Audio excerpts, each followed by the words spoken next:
Waarom is vastelovend zo belangrijk? U hebt me gevraagd. Ja, daar kunt ze maar één antwoord op geven. Het is een uitlaatklep, het is cultuur, het is plezier maken, het is zorg vergeten, het is vrienden zijn, het is vrienden maken. En zo kan ik nog even doorgaan. Vastelovend, zeker onder aanvoering van Leven de Dree, de Dreekjes, altijd plezier in gans Limburg. En ik weet zeker dat je er ook herkomt. Veel plezier in het weekend van 19 en 20 november. Wij van de Kuurzoetkapel zijn amateur van de vastelovend, omdat wij naar de 11 van de 11e uitkijken. Dan begint voor ons het seizoen met de 11 van de 11e opening, de leedjesmiddag en daarna wachten tot het nieuwjaar is geweest.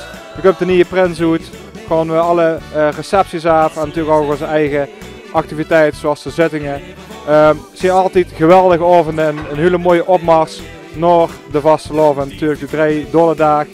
Waar we dan natuurlijk helemaal uit onze band springen en dan is het dan gedaan met als woensdag en dan zit het er weer op en dan is het weer uitkijken naar de 11 van de 11e. Wij van de vastelovendsvereniging De Kemphazen dragen de carnaval een warm hart toe en hij zeker ook het BCL-treffen wat de Dreekjes dit jaar organiseren. Vastelovend in de tijd van veel plezier en lol. Zelf heb ik het plezier het voorrecht mogen hebben om 11 jaar terug Prins te mogen zien bij de Kuurzoetkapel.